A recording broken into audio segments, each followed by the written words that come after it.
We're talking Royals baseball here on the Kaufman Corner podcast. David Lesky, Soren Petro with you. We are going to break down the reported signing of Starling Marte to the Kansas City Royals. Have chased him for a while. They apparently finally have him. How does he fit? What should Royals fans expect there? Bobby Witt batting in the leadoff spot. We like that idea.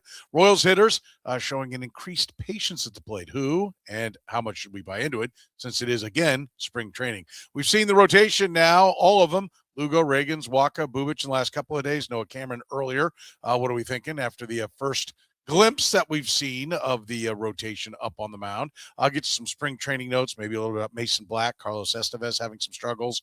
We'll get into the 26-man roster. And, of course, some talk about Carter Jensen and Jack Caglianone. Can't not talk about Carter Jensen and Jack Caglianone, so we'll do it right here on the Kaufman Corner podcast.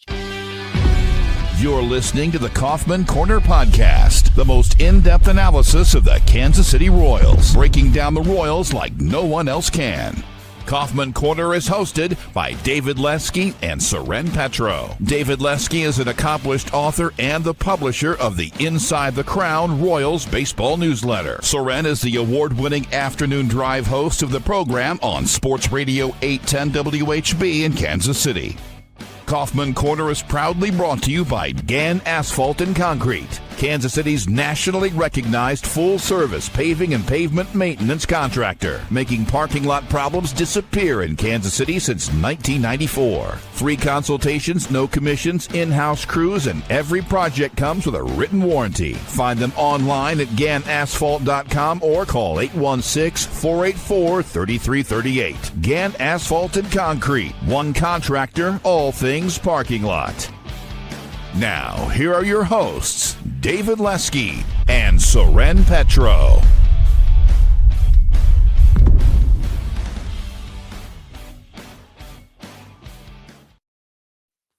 All right, thank you very much, Curtis. We do appreciate it.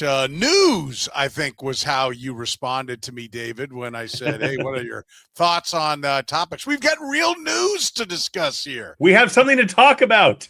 Yeah. We always find a way, we always find a way. If you're a Royals fan, there's always something you're interested in with your hometown team. But this is a guy that we've heard his name floated around the Royals for a little while, and now they've landed him. What'd they get? What are the expectations? Where's your level of excitement when it comes to the Royals adding Marte? Well, look, I mean, he's a competent bat. I think that the Royals have done a really nice, or had done a really nice job of, I think, raising the floor of the offense. I think Isaac Collins brought things together a little bit. I think that, adding Carter Jensen, obviously, to what was he wasn't there most of last season, I think will help. I think Jack Caglianone will be better, but the back of the bench still concerned me quite a bit. And whether Starling Marte plays 5 days a week, 2 days a week, 3 days a week, that kind of remains to be seen right now. The team got better because the bottom of the roster got better because Starling Marte is a legitimate bat. I mean, the last 2 years with the Mets, he has had a 112 weighted runs created plus last year and 103 the year before. Yeah. So he's not the guy he was leading into that 4-year deal where he was 30% better than average, all that. But he is a competent bat who can do a lot of different things. He's not going to give you a ton of power. He's not going to steal a ton of bases anymore. The speed's down, but he makes contact pretty well. He's got a little pop, not a lot, a little pop. He doesn't walk a ton, but he's not the freest swinger. He's not an especially good defender, but I think he makes the roster better. I think he's just a guy who he raises the floor of this team and gives them insurance if Isaac Collins regresses, if Jack Caglianone doesn't figure it out, if whatever. There are a lot of things that he gives the Royals insurance for now. Yeah, it does. And how do you use him? Like, how does he fit in? Who's losing playing time? What do you think their vision is for him as it stands right now? The way I would see it, if I'm the Royals, I still see Isaac Collins as my everyday left fielder. I still see Jack Caglianone as my everyday right fielder. I still see some combination of Carter Jensen and Salvador Perez and Vinny Pasquantino as DH, catcher, first base, all that. But I think Starling Marte can fit in a lot of ways because it's a long season, so guys need days off, right? I mean, everybody complains when guys sit, but they also complain when they start to lose it down the stretch because they run out of steam. And so I think if you can give Vinny Pasquantino strategic days off against a lefty and DH Starling Marte with Salvi at first base or whatever, I think that's big. If you can give Jack Caglianone a strategic day off and put Starling Marte out there, Isaac Collins, I think there's room for playing, not really all around, but replacing guys all around the lineup 3, 4, 5 days a week. If Starling Marte gets 550 at bats, I think something's probably gone wrong. But for 300, 350, 375, I think that's the plan. But at the same time, again, like Isaac Collins, there are signs of regression there. There are signs that he doesn't hit the ball hard. I think that there's a lot to like about him, obviously, and I think that his strike zone recognition and all that will kind of mitigate some of those issues. But I think that you're now prepared that if they need to use Starling Marte more, they've got somebody better than they had before. And so I think the plan is kind of an all-around backup that plays more than a typical backup, but there's potential for more there. 37 years old, right? He'll be 37 until they would play in the World Series, or the postseason, really, I guess I should say, because I think it's early October that he'll 9th, turn 38. The thing that I look at, though, what has he done over the last 3 years? If you combine, that's a little thing that fantasy players like to do. 262, 321, 373, right? I mean, so, that's an upgrade, as we know, of what they were getting last year, right, from that position.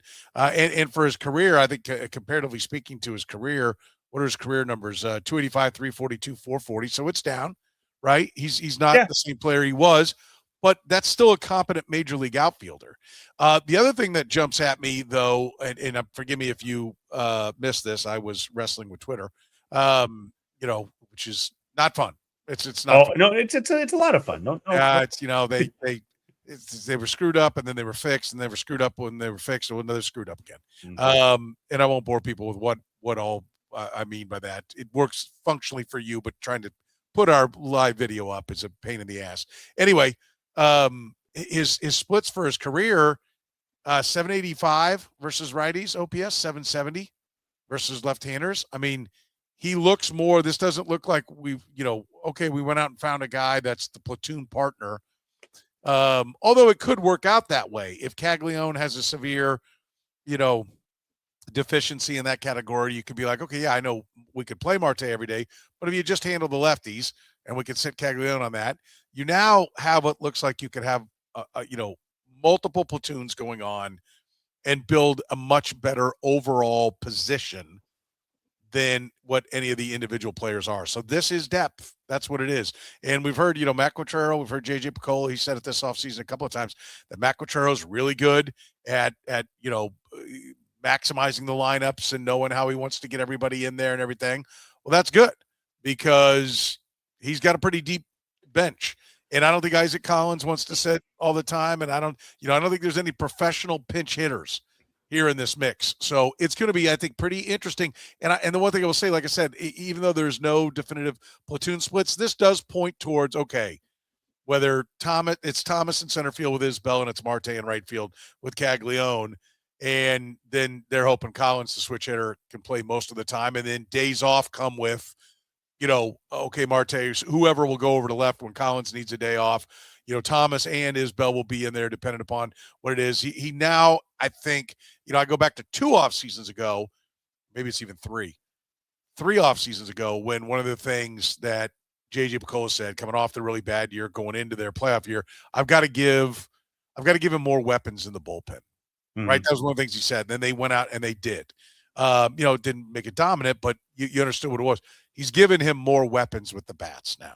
Yep. And you can, and they go way deeper than just right left. Okay. There's swing plane and launch angle, and there's a pitcher have a downward slope, all the different thing, all the data. Daniel Mack's department dives in on all the numbers, and Matt Quatraro has it. He now has a wide array of bats to try to lay out there because Starling Marte makes them that much deeper. Well, yeah, and think about what happened last year. And they went into the season, and I've said this so many times, I'm not going to say it exactly again, but they were hoping to get at least what they got in 24 from Melendez and Renfroe. They didn't get anywhere near that. And so where did they have to go? Drew Waters was the next up. Then it was John Rave. And look, I'm sure that they're lovely people. I don't know them. I've talked to them a couple times. I don't know them very well, but those aren't big leaguers. I'm sorry. They did not have big league depth. And they still have some struggles with that big league depth right now, obviously, but they have one more now. They have one more guy. If something doesn't go right, they are turning to a guy who has been a legitimately good big leaguer for a long time. And look, there are questions about age, obviously, in sports. When you get up to that 36, 37, 38, you could fall off at any time. And so I'm not saying this is a slam dunk. He's going to be the guy he has been for the last 2 years. And you mentioned the last 3 years. 2023 was a specifically down year for him. And something happened. I think he may have had an injury. I can't remember exactly. But, the last 2 years, he's been above average. It's not guaranteed, but they actually have a big league answer if something goes wrong. And like you said, they wanted to give him more weapons. They wanted to give more weapons if something happens. And now they've got it. Now they've got one more guy who you go, okay, I don't think the sky is falling because Isaac Collins is struggling or got hurt. It's a nice change of pace from last year. Yeah. Yeah. I think, just the professionalism of the at-bats he's going to give them. I mean, again, this isn't the 27-year-old current all-star, but it just, to me, this feels so Rays-ish. Yeah. Right? This is how they did it. Like we can't get, the old Dayton Moore about, well, we can't sign 2 ace starters, but we can get 2 ace starters worth of innings out of a bullpen that pitches like aces, right? This is what the Rays have been doing. We can't go get a 30 home run, 325, 330 on base guy, but we can put together a guy with a lot of talent and a veteran savvy guy, and we can come up with that. I mean, I think I'm pretty excited. My first reaction was, really? Okay, this is the plan. But then I just, it all seems to kind of fit right now. And listen, let's put it to you this way. Chris Bubic and Marte, or Brendan Donovan and Bailey Falter. Yeah, that's a great point. It's a great point. And Bubic wasn't going to get it done, clearly, or that would have happened. They haven't signed him, so it looks like he's going to play it out. But, I mean, they could have traded. Now you're looking at the rotation. If Bubic can stay healthy, and I think that's part of the reason why you wanted to trade him, is because he hasn't been that successful. But I looked at it that way, and I'm like, I love – see, like, that to me was always the safety net, is if you don't get Bubic moved, fine. Because, I like Chris Bubic. I think if he can stay healthy, he's going to be, maybe a top 10 Cy Young guy. I mean, I think he's really put it all together over the last couple of years. So now your pitching stays really tough, has great depth, and now you get a good solid outfielder. I like that move better than overpaying for a good bat, because there wasn't a bat that was, there was no, this was not acquiring, Jermaine Dye in his prime. Okay? Right. Like, that's not what the Royals were going to be. They were going after good players, but I'm the more it sinks in, and this is always true with fans, the longer we look at it, the more ways we figure out a way to like it. But, True. It didn't take me long to be like, okay, let's remember this. They didn't give anything up. It's one of the things Randy would pound the table on all the time. Well, if you just sign a guy, all you give up is money. Right? And that's what this was. They don't give up any players for him. And I haven't seen the money yet. I don't think it's come out, but a couple people speculated, and I didn't put it out there because I wasn't sure if it was actual information or just like, hey, this makes sense. But I think $3.5 million probably with incentives makes sense, and it's not even much money. So the way you put it, I hadn't thought about that. That's really interesting, and I agree. I would rather have Bubic and Marte than not Bubic and a Brendan Donovan or a Jarren Duran or whatever it might have been. Well, not Bubic and not 3 or other pieces probably in addition. And so that's a great point. And you're also right. You find a way to like things, but I mean, I think, adding players who are better than players you had is always a good move. It's not, maybe it's not the best move, but it's always a good move to get a better player, to get a guy who will replace somebody and be better than that player. Best case scenario is what with this move? I think the best case scenario is that he gets 275 at bats because everybody's rocking. Right. And not 250 out of whatever it is. But I think best case scenario in general is now if somebody doesn't, they've got somebody to replace him. They've got, if Collins doesn't hit, if Caglianone doesn't hit, if Jensen doesn't hit. I mean, I'm not so worried about Jensen. Another homer today. Another homer, the opposite field too, off a big leaguer. Like, I mean, I'm not worried that he won't hit, but look, guys, sometimes development is not linear. And if he struggles, they've got a bat they can plug in the lineup, which they didn't have before. Because I went through this week. I looked at the lineup. I looked at how the best way to put the lineup together. And the problem that I kept running into is I needed Michael Garcia in the middle because there wasn't somebody else who could hold down a sixth spot in the batting order that you could really trust. They got that guy now. If they want to put Garcia at the top of the lineup, we'll get to this obviously, but if they want to put Garcia at the top, you can put Marte in the middle and not feel like you're losing a whole lot. Yeah, no, I think, what the, a bargain basement. What did I put it up there? Here, General Teoscar, Dollar General Teoscar. I think that's a little much. I wouldn't go that far. Value, maybe overall value, not power. The different type of player now, but yeah. I mean, I think Common, we're on the same page. I mean, I think we're looking at it pretty much the same way you are. I mean, I think that's what it is. I do agree. The best case scenario is that he's 250 to 300 at bats as the fourth outfielder, with a straight platoon being in center field being one of them, right? And then Cags and Collins handling the corner outfield spots, and then he's just giving guys a day off. That's the ideal world. You mentioned all the things that can go wrong development-wise, and then there'll be injuries. We know that. And so they now have depth. They're going to be putting a much more professional at-bat out there, as you went through. Drew Waters, we'll see who they had to turn to and all that. So they do look a lot better. And, who loses the at-bats? I mean, I don't think anybody loses at-bats.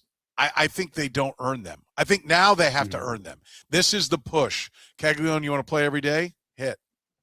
Make sure you work it out. This is a way of saying we've got options.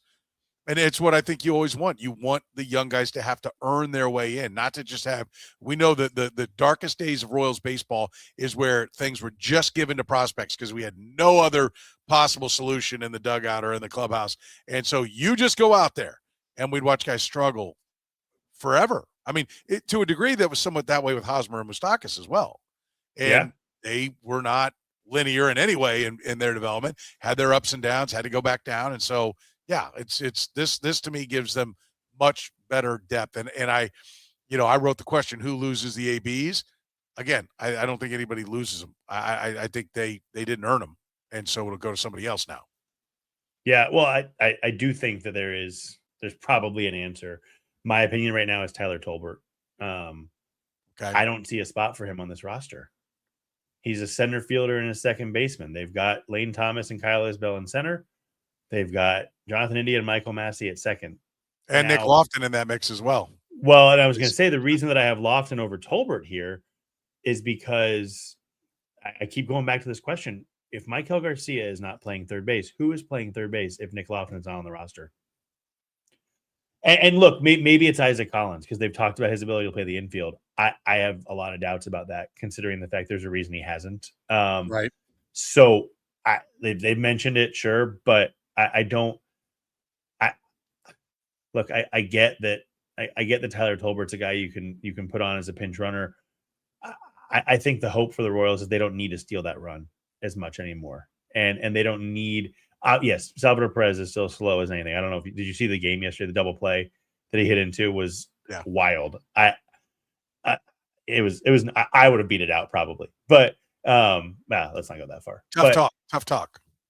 I wouldn't have. I would have been out by as much as he was. But they do have guys they can pinch run for. But look, Lane Thomas can fly. He's really fast. Nick Lofton's not slow by any stretch. Michael Massey's not fast, but you can put him out there. He's better than Salvador Perez on the bases. Like I think the hope is they don't have to steal the base as much anymore. Not that it's not a nice tool to have, but I think Nick Lofton and what the positions he can play, I think make a little more sense than Tyler Tolbert now. And so I think that's the guy who technically loses at bats, but also the roster. We talk about the opening day roster like it's this be all end all. It's not. They make a move 3 days later. I mean, just because you don't make the opening day, just because you're not on the baseline to be announced on opening day, doesn't mean you're not going to contribute. So I think Tolbert will be up and down. I think Lofton might be up and down. But it only matters to the guys that don't have the options. Right. Yeah, 100%. And there are a few of them. We'll talk. I'm sure we'll talk about that in the next couple of weeks. But I think that to start, I think Tyler Tolbert's the one who loses the at bats. But you're right. It's guys need to earn them now. Yeah, and I think that's a good spot to be in. All right, is the leadoff spot a good spot for Bobby Witt Jr.? We'll talk about that after you hear from our friends at Gann Asphalt and Concrete. Concrete season is in full swing, and asphalt paving is revving up. So right now is the time to get your property on the schedule with Gann Asphalt and Concrete. Whether you need new concrete work, a parking lot repaved, crack filling, seal coating, or full asphalt installation, their experienced crews handle it all right here in Kansas City. Don't wait until the rush hits.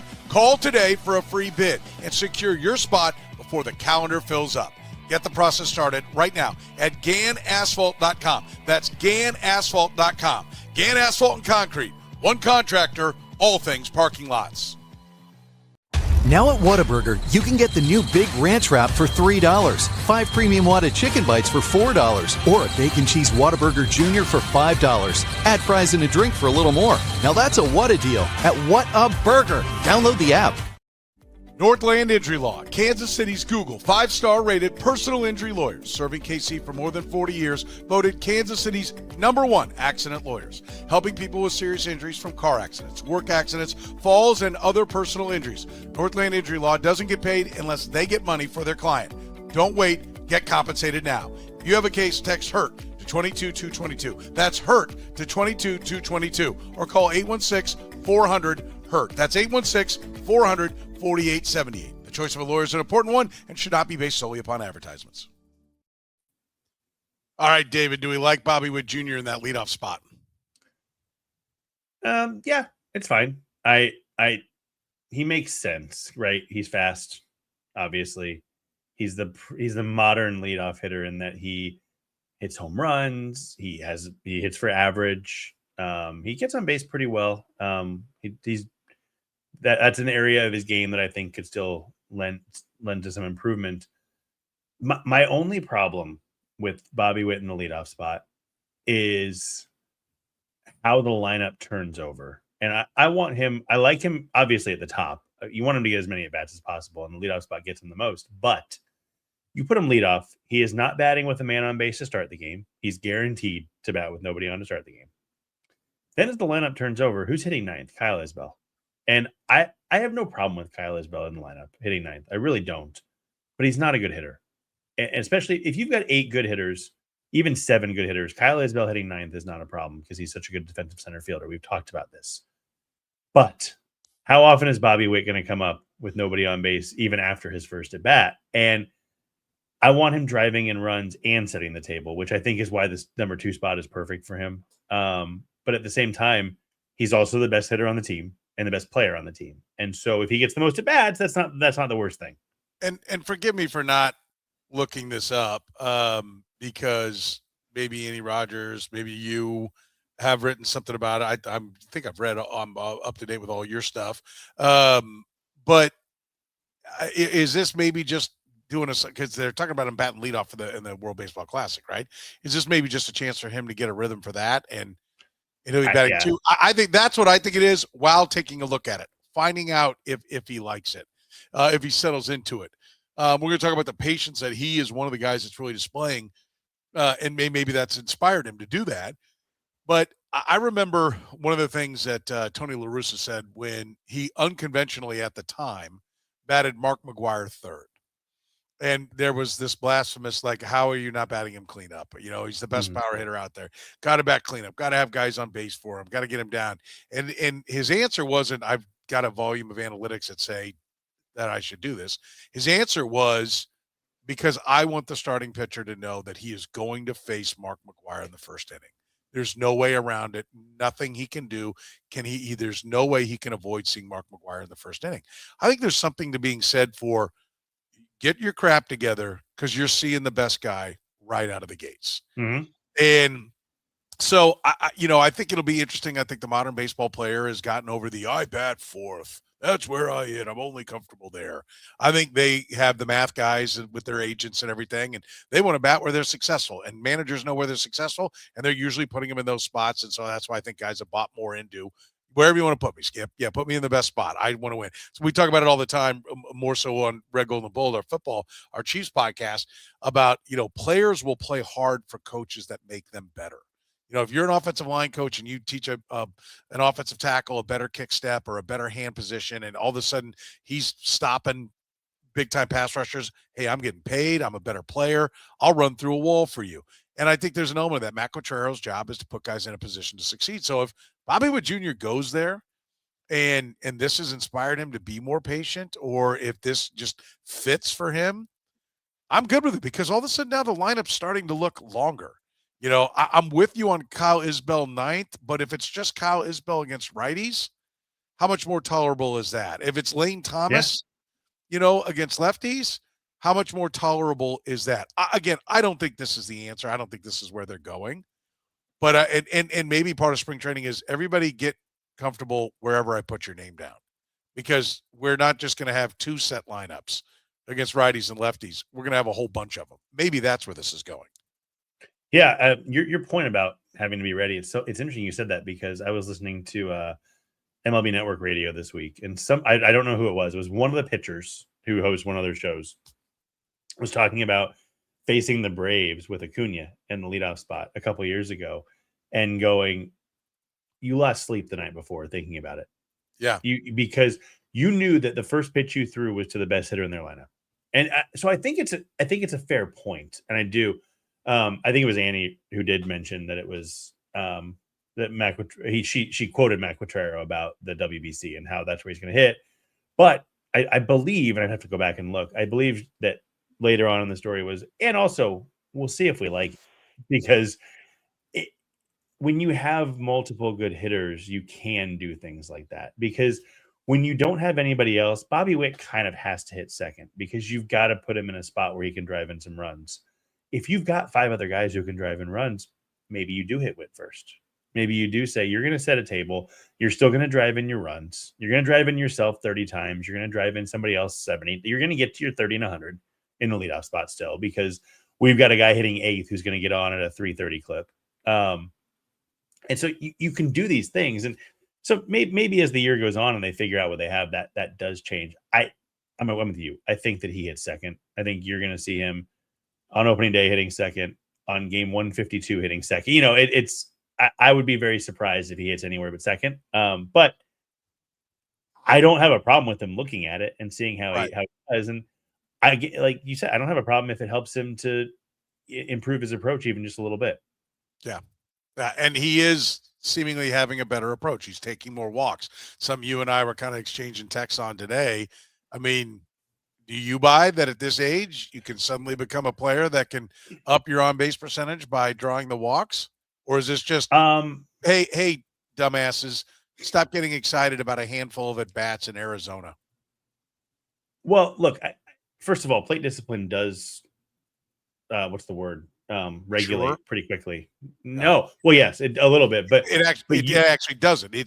Moneyball tells you that you are who you are when you leave high school. Kevin Seitzer said he was the last guy to walk 100 times. Kevin Seitzer told me he really locked in on how to take a pitch and how to work a count his sophomore year of college. So I like to kind of say by 20, you either are a guy that knows the strike zone or not. But I wonder if that's true anymore, because, and I don't know the answer to this. I'm just thinking out loud. But is technology, have they developed technology that can help pitchers or batters learn to recognize pitches better? And maybe there is. I don't know.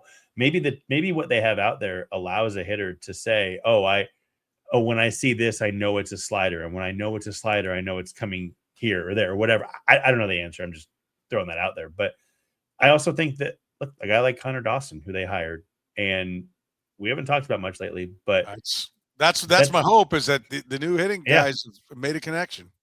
That's part of why they hired him. I mean, that's and they have helped. He has helped guys in the past. And I'm looking at the numbers right now. Like Bobby Witt, it's 47 pitches outside the strike zone, so it is not enough to regulate there. But 21% chase rate, 21%. League average last year was like 28%. Bobby Witt was, I had it up and I lost it. I'll tell you in a second. He was at Fangraphs has spring training stats now. He was at 31% before. It's actually, I must be off here, 17.4% chase rate in this spring. I mean, again, it's a small sample. I didn't look at the shadow zone versus the crazy way outside zone. Maybe the pitches he was never going to swing at him, and it'll normalize over time. Right. But that's, to me, Bobby Witt's the guy who, like, think about his progression. He came up and he struggled defensively badly. What did he do the next year? He became an incredible defender. 2 years ago, he struggled stealing bases. Last year, 80% success rate. I mean, this is a guy who there are parts of his game that have not been there that he has figured out and that he has learned in off seasons. And he's come back the next year and you go, oh, this is a totally different player. I wouldn't put it past him to have spent the offseason saying, I need to figure out how to not swing at this pitch and this pitch and this pitch. And maybe it's 3 zones that he goes, if I see a pitch there, I'm not swinging. I'm just not going to. And I'm not going to look at the entire zone. I'm only going to avoid this spot and this spot. And that helps everything. But it would not surprise me if he's a guy who can up his game in that way. And if he does, and I'm not saying 17% chase rate, that's crazy. But if he's at a 25% chase rate, the 2024 season plus is on the table for him, in my opinion.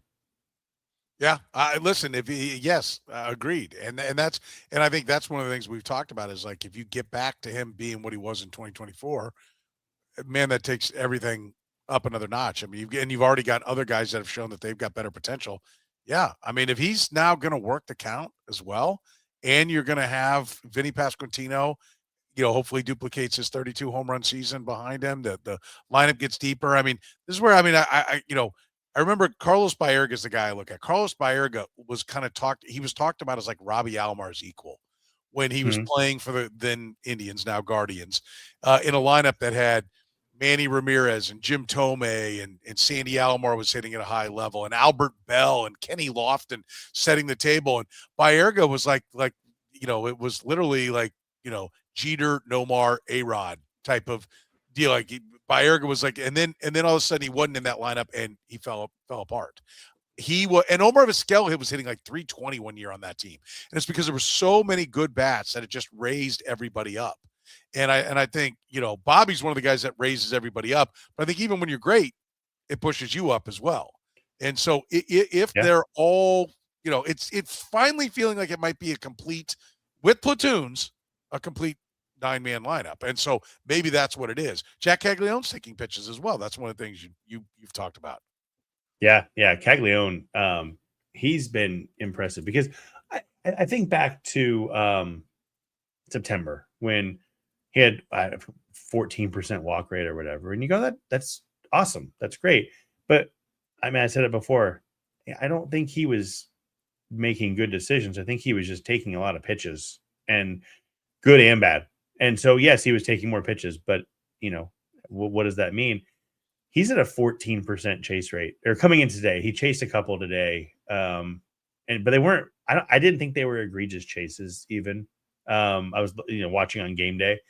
So take that with a grain of salt. But I mean, I don't think he's going to go from 40% last year to 14%. Let's be real there. But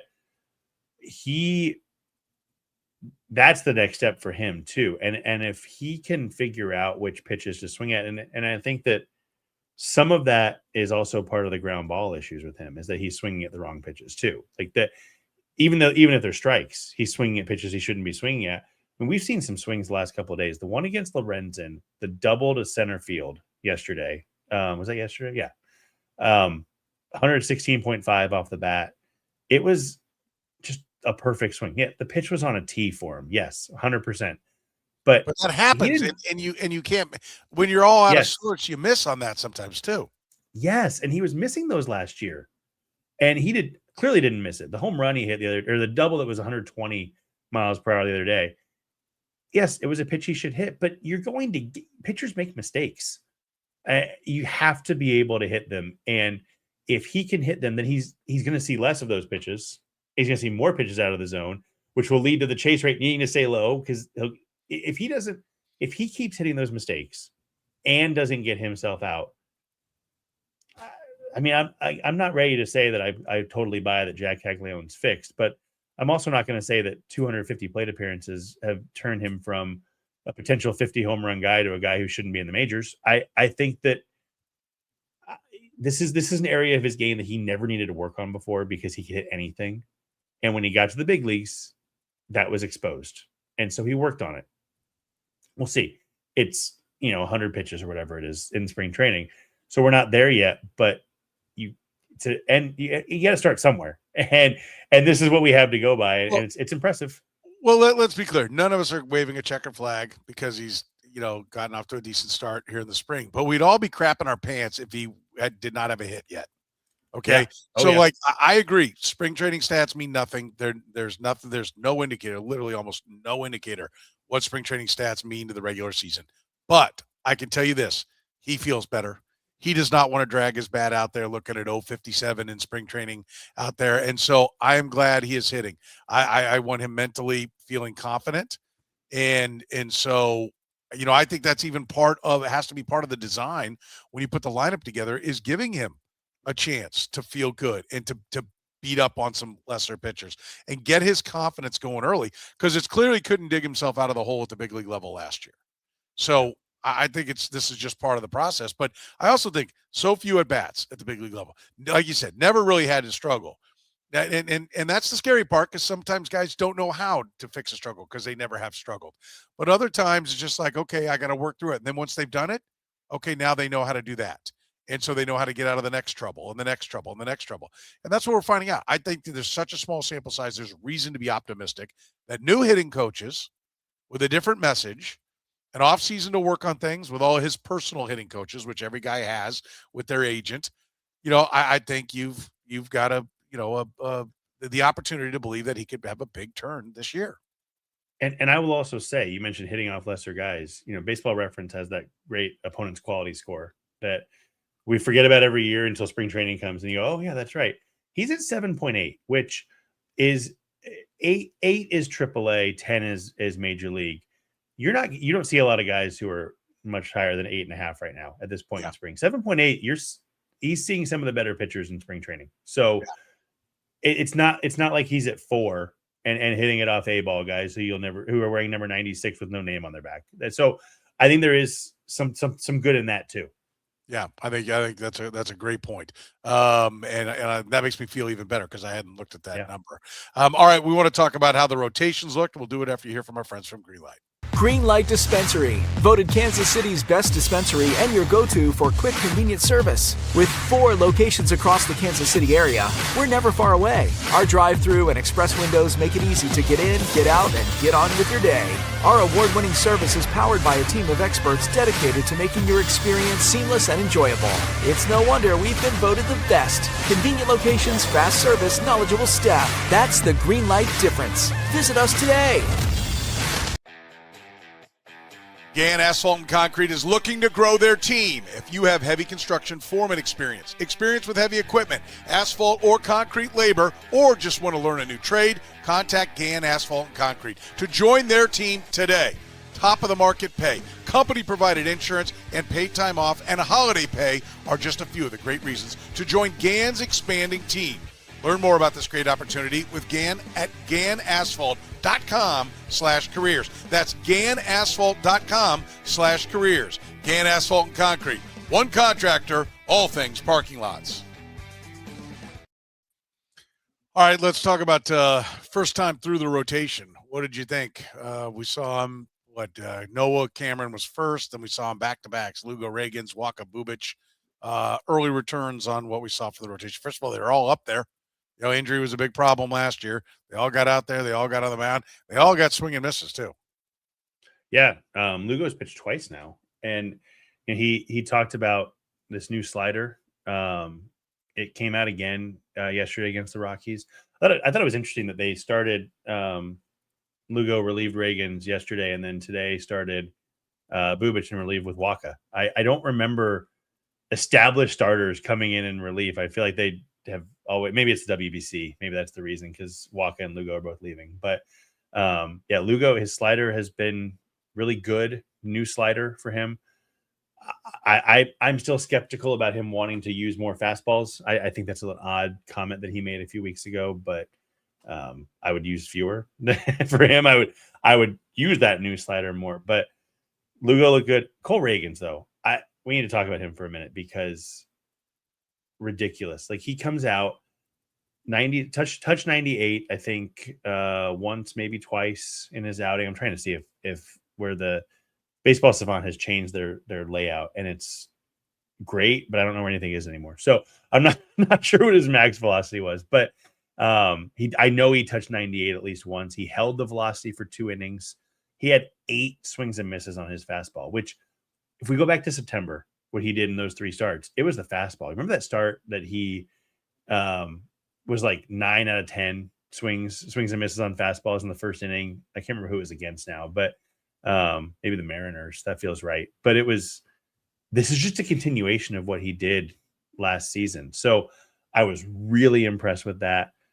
I thought Bubic was good today. Again, listening, no, because why would they find a way to broadcast more spring training games? Don't even get me started. I tried to buy the new thing. They charged me. I said, okay, I'll go ahead and get the whole baseball package. They charged me the $200. Can't log in. Says my password's wrong. They send me a link. The link says I've been denied, and to call their customer service. I called their customer service, said a different department needs to talk to you. They'll call you tomorrow. Today was that tomorrow? No call. No call. Well, up yours. Because they're probably off. They're probably off. I tweeted out, this is fantastic. The Royals have actually found a way. And I shouldn't say the Royals. It's Major League Baseball. There's a lot of things going into it. But I literally right now have been charged and have no ability to access what they charged me $200 for.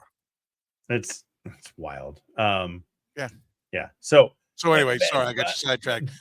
Couldn't avoid taking the shot, though. That's fair. No, that aside, though, like, why wouldn't you? This game wasn't on anywhere, and so you're going by stats and radio and all that. But I'm looking at the numbers. His changeup was really good. I think the command was, based on the heat maps, was a little iffy, but of course it is. He hasn't pitched since July. But you know what? He was out there. He threw 31 pitches, and he also held velocity. His fastball velocity is not his bread and butter, but the shape of his fastball is so good. And it was very similar. The induced vertical break on his fastball, which last year was about 18 inches, was 17 and change today. You feel really good about that. And then Michael Waka, I mean, look, he got some whiffs with his changeup. The changeup wasn't as good last year. And that was part of the reason why he kind of was a base runner machine. And I think he was a little fortunate at times to have the results that he did. Looking at the numbers, they were better today, and it's all spring. And Noah Cameron, I think, was good in his first start. I think the biggest thing is they all pitched. Like you said, they all pitched. I mean, they all pitched.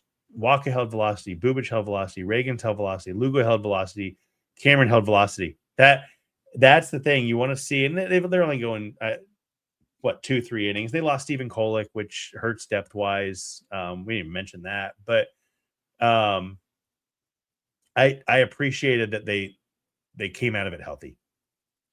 Yeah, that's the big thing. Yeah, I think so too. But like I said, when you look at the numbers that are there, the thing that I like, Lugo 3 innings, 4 strikeouts. Ragans 2 innings, 3 strikeouts. Let's see, going back. I know I need to go to today. Today was Bubic, 2 innings, 3 strikeouts. Waka 2 innings, 3 strikeouts. And listen, I know there are guys that are hacks, but I mean that to me says that they're beating hitters. I mean, effectively wild, sure, rusty hitters, yes, but rusty pitchers, like, that's what I like. I mean, this organization set out to get more swing and miss, to get more strikes, and then to get more punch outs. And I know that their plan is to get more power in the bullpen and to get a lot of it from there. But I mean, I don't think there's anything wrong. I mean, I think that's a good sign. Bubic wasn't just lobbing it over there and the ball happened to go into someone's glove. Like he was Mhm. strikeouts. And Yeah. to me is a sign. Yeah, I don't want to say it's a sign of health because they may be overthrowing to do it and he's too amped up and we'll see. But like at least early on, I always like to see strikeouts. Like, okay, they're guys are not hitting them. That's to me a good sign.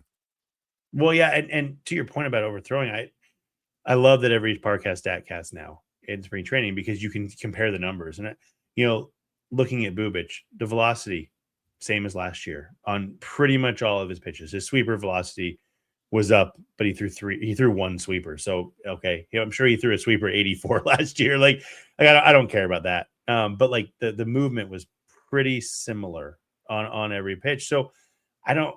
That doesn't mean you can't overthrow and have the same numbers, but when you match your numbers from the year before, it feels like you're probably not overthrowing, Yeah. unless you were overthrowing last year too. Which that to me is a really good sign as well. I don't know. I think Ryan Berger has also been really good to start the spring, and I think that and Stephen Kolek looked really good before. I mean, I think he only made the one appearance, but that hurts.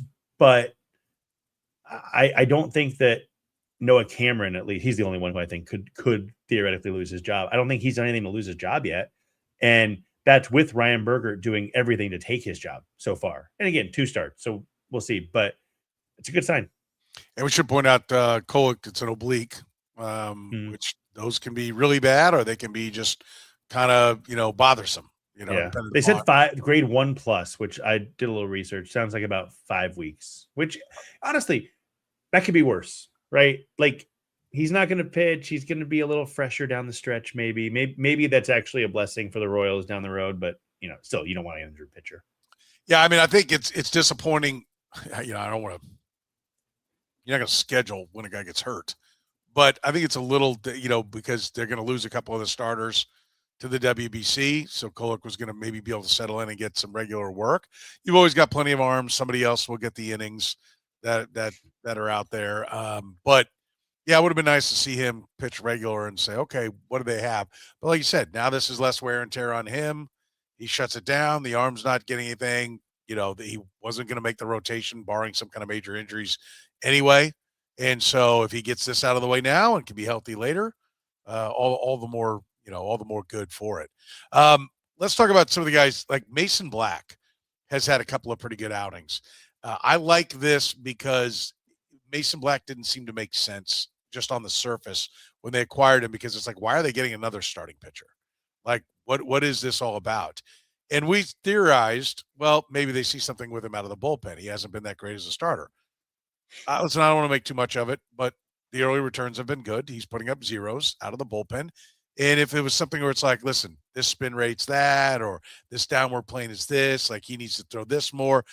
The league, there's plenty of success stories of the Rays and different teams getting a hold of a guy. The Astros, I remember with who had the big curveball? Presley. Yeah, but there was another guy I'm forgetting. Like back in 15. Was an kind of not an anchor, but was one of their starting pitchers, and he had bounced around, but he had a big spin rate. Oh my and God. They got him and unlocked that and said, throw this more. There's plenty of stories about that. I'll look him up here in a second, but there's plenty of stories about those kind of guys. And I thought, okay, well, maybe that's what this is. This is a guy that looks like, he doesn't look like much, but in reality, he's got something special that somebody else just hasn't, focused, zeroed in on and said, do this more.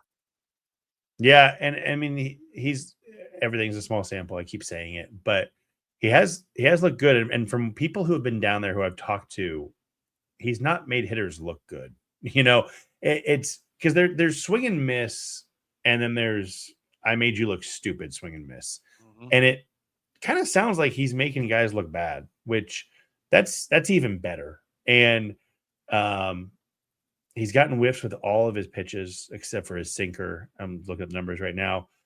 33% whiff rate on the four seamer, 25 on the slider, 50 on the sweeper, 50 on the cutter. Very few pitches, yes, but you're right. Maybe there is something they see there, and maybe it's as simple too as, hey, he's got options. We need depth, and because it's similar to the outfield, we're not going to let what happened last year happen again. There is no way that Rich Hill is getting starts for the 2026 Royals. There's no way we're signing Dallas Keuchel for the Omaha rotation. Maybe it's as simple as that, but he's done what he should be doing, and that's kind of all you can ask for a guy. And I think the odds, and they got Mitch Spence also from the A's week and a half, 2 weeks ago. He's another guy who you look at and you go, that's kind of underwhelming, but he's a starting pitcher with options, and he looked good today too, apparently. So you can't argue with building that depth up. And we've already seen a guy get hurt, and now, to your point, Walk is going to go, Lugo is going to go to the WBC. There are innings to be had for these guys. They have an opportunity to show something that back to the point about opening day not being a set in stone roster, like that. They're probably not going to be there in Atlanta, but maybe they'll be there when the Royals need somebody, because the Royals will need somebody. Yeah. By the way, nice job, Cam. Third string armchair. Yes. Colin McHugh. You nailed it. I looked it up. I was going to see if somebody got it. Nice try, Matt. Not Casimir. Colin McHugh was the guy I was thinking of from the Astros that had the big spin rate, and they finally unlocked the potential and got him in the rotation. And I think, but did he maybe even start against Cueto in one of those games? Was it McHugh? Was he Cueto? game 2? I don't remember what the matchup ended up being, but yeah. That sounds maybe right. Yeah. So okay. All right. I'm looking right now if he started against Cueto. You're talking about the second game of the playoffs, right? Yeah. No, he was game 1. Yeah, I remember him start. Yeah. He did. You're right. He did start against Cueto in game 5. Oh, game 5. That was the almost perfect game if Moustakas made a better throw. Okay. All right. I'll take it. I'll take it. Yeah. I thought that's what it was, but I'm getting old. Things are fuzzy. All right. What else? Carlos Estevez. Any concerns about the fact that he's been kind of knocked around? Yes and no. I kind of gave myself a rule this year that I'm not going to be concerned about anything if it happens before March. Okay. And but boy, you can't break 90. I may be breaking the rule on that a little bit, because that's tough. And he talked last year. He takes a long time to ramp up, but I don't know. I have some concerns there. And look, he's going to the WBC too. Maybe he just wanted to throw some pitches, and I don't have a huge problem if that's what ends up. If we are able to look back and say this is what happened, I don't really care that he was throwing 88. But I'd love to see a 93 just like once. I don't know. Are you concerned about that? Yes. But I'm always overly concerned. I mean, everyone should take my concerns with a grain of salt, because I panic about everything. I always use the example. Zach Greinke's twisting and twitching on the mound. I was like, oh God, his back's jacked up. Well, look at him, he's not comfortable.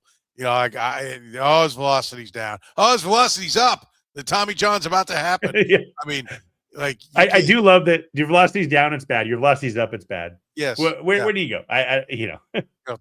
Throw 94 every pitch. Well, I got to change speeds. No, you'll freak me out if you do. 94 with all 5 of your pitches. No, but that's why I do think, Luinder Avila had a nice go. Was it today or yesterday? The games today. Or today. He's going to the WBC now too, so they're going to lose him for a few days. I mean, too many base runners, 2 innings, 3 hits, 1 walk, 3 Ks, but nobody comes around to score, and I love the 3 Ks. So I think it's important to have some depth there in that bullpen, because if Estevez goes down, and how do you stack it? I mean, for me, Lucas Erceg goes back to the 9th inning role, and you don't have a fireman, and we assign roles. We talked about this last time. You have a 7th inning guy, an 8th inning guy, a 9th inning guy. Strom is one of them. Erceg's the 9th. Strom's the 8th. And figure it out. Somebody else is throwing the 7th. But I mean, then to me, it goes into more roles and you junk the fireman thing. I don't think Yeah, because I don't know what you but do without Estevez at the back. Like, what are you going to do if you're going to still use Urseg as the fireman guy? Then is Strahm the closer?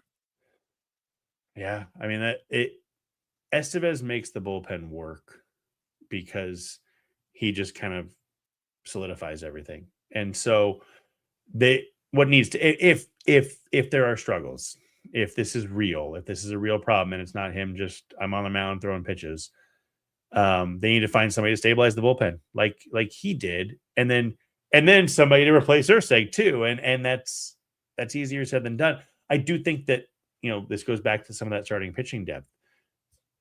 Mason Black has looked like he can get strikeouts.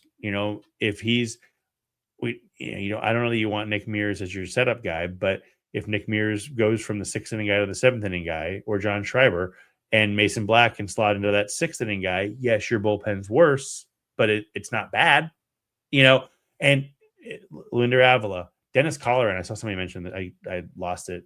Chat's been good today, but Dennis Colleran has looked phenomenal out of the bullpen. He's got to throw strikes, but I mean, he closed out that game the other day with 100. And you talk about that those guys who could come up, they've got depth in the bullpen because they have depth in the rotation, but also because they've got some guys down there. Yeah, no, and I think that's going to be, you always need depth. The guys are always going to get hurt. You're always going to need it. I think that's going to be an important part of the equation for them as they move forward. Anything changing on your 26-man roster right now? I mean, Marte obviously changes one big piece, but anything as far as the battles go or anyone pushing in front of somebody? The only one, Marte, obviously, yeah, but Josh Rojas is at least in the conversation now. I still don't think he's leapfrog Nick Lofton because I think the righty bat makes more sense given what the Royals have. Because they've already got Matt. I think Massey's looked really good so far this spring, and so that's good for him. You look at the bench; it's backup, it's catcher, and then Massey, Marte, and then one of Lofton and Rojas and Tolbert, I think, and so I think that's still what it was before for me, but Josh Rojas is at least making an impression. He had a double the other day, and I went, yeah, but it was like 82 miles per hour. And I started looking at his other batted balls. He's hitting the ball hard. He was good a couple years ago. The Royals have liked him. They do like to put guys like him on the roster. Nick Lofton has options. Josh Rojas could opt out. I could see it as an inventory thing where Rojas makes the roster. So it's closer to me than it was like a week, 2 weeks ago. Yeah. All right. Finally, let's close on a good note. Carter Jensen and Jack Caglione's Thursday or Friday? I can't remember which it was, where they went 5 for 6 with like 6 RBIs, a home run, 120 mile per hour double. You referenced it a little bit earlier. How giddy were you that day? My God, I mean, I'll say it again. If Carter Jensen and Jack Caglione reach their potential this year, the Royals are winning the division. Like I don't see a way that they don't. If those two are as good as they can be, and they've been as good as they can be this spring. Let's talk about Carter Jensen real quick, and we can talk about him in a later episode. But he has a 6%. He's swung and missed at 6% of pitches this spring. Like, for a young player with power to have that kind of contact ability is just bonkers. So, yeah, that was awesome. And then they followed it up. Caglione had a big day on yesterday. Everybody had a big day against the Rockies, but he followed up. Carter Jensen homer, we talked about earlier, opposite field home run today against a big league reliever. Like, it's not just one game. I'm excited. Yeah. We were discussing it on the radio show about, if these guys reach their full potential, and I don't mean let's throw Caglione's a left-handed Mark McGuire and Carter Jensen's Johnny Bench. I just mean just like what right now the scouts would say, like, this is what we see this guy as. If you've got 25 home run, I mean, I before I would have said if Carter Jensen can be a 20 home run catcher, I'm like, great. Like that's awesome. but the power does seem so easy that you're like, It does. well, what if it's 25? What if it's 30?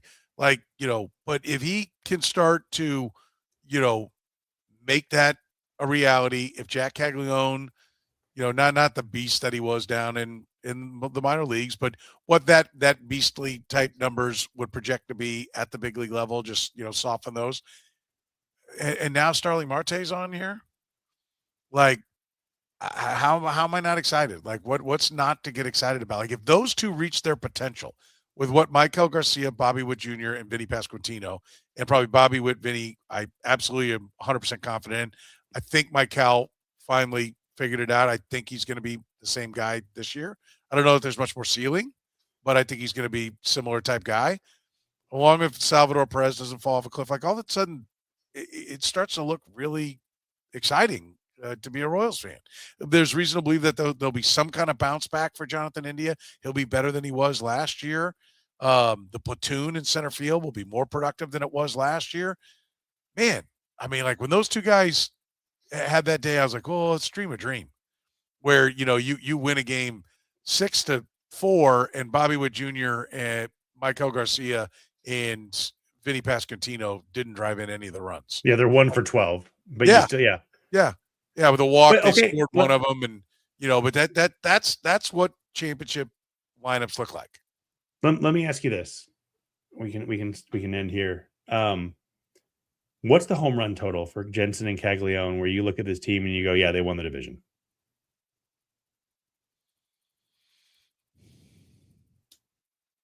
45. Oh, okay. I was a little bit higher. It was 50 to 55 for me. That if they can get there, you get 20, 25 from Jensen, 30 to 35 from Caglianone. Yeah. Barring some kind of massive injuries, I feel like if you're 22, 23 home runs with those guys, Salvi's going to be 25, Vinny's going to be 25 to 35, Bobby's going to be, I think it's going to bounce back towards 30. Michael's going to be 15 with bunches of doubles.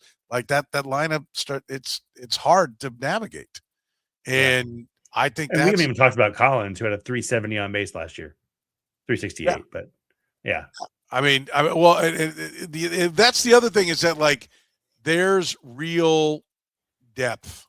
Okay, it's so that whoever does go down, quality is an option to go to. Yeah. And so, I'm again, hope springs eternal. Everybody's in it in spring training. If you can't dream in spring training, you're either dead inside or you can't dream at all. But I'll come back around to kind of end it coming full circle. One, like seeing these guys have success is better than seeing them not have success in spring. Means nothing. Means that they'll walk to the plate with zeros on the scoreboard their first at bat. It means nothing, but it just makes you feel better that they're not lost already, right? You're not trying to find it. Okay, they've hit the ground moving forward, and then add in Marte, and then add in that you just gave money for Marte. You didn't have to trade Bubic for it. So your rotation's as strong as it could possibly be. The offense could be stronger, but not without costing you something in the pitching. And so, I don't know how you're not excited right now. Agreed. Yeah. The one thing I will say is because you can't watch the games. That's how I have that'd be my first. Were you not able to watch? I didn't get that. I wasn't sure. Yeah. I mean, seriously, no one called me. Oh yeah, we'll call you tomorrow. You know what that was? I'm just gonna hang up on you because I can't fix this. Yeah. It's why I dropped it 5 years ago because they couldn't make it work, and now they can't make it work, and now it's my only way to watch Royals baseball. So, who do you call when the customer service, by the way, is not in America? You're not calling America, and they won't let you. Just come on over. I got it. Don't worry. I have to figure something out. All right. Remember, you can always support the Kaufman Corner podcast. One, like, subscribe, do all those kind of things. Love it, like it, subscribe to it. That would be great. Tell your friends. Of course, tell them about our great sponsors like Gann Asphalt and Concrete. They're looking for experienced asphalt and concrete paving foremen, operators, laborers. If you're looking for a trusted company who offers top-of-the-market pay, company-provided insurance, PTO, and many more benefits, go to GannAsphalt.com/careers. Find out more about Gann Asphalt and Concrete. Our friends at Whataburger, you can get the new Big Ranch Wrap for $3, 5 premium Whata chicken bites for $4, or a bacon cheese Whataburger Jr. for just $5 and fries and a drink for a little more. Now, that's a what a deal. For a limited time, get the What a Catch fish sandwich or What a Catch dinner on Fridays for you fish eaters like my family. It's only at Whataburger. Northland Injury Law, serving Kansas City for 40 years. Voted the #1 accident lawyer in Kansas City. If you have a case, text HURT to 22222. Great folks. They do a great job. 40 years in Kansas City. Or give them a call at 816-400-HURT. And our friends at Greenlight Dispensary. 15 locations in Missouri. More on the way. Greenlight, your go-to for all your cannabis needs. Tell them you saw it right here on the Kaufman Corner podcast. For David Lesky from Inside the Crown, make sure you check out his great work. I'm Soren Petro saying thank you very much for joining us here on the Kaufman Corner podcast.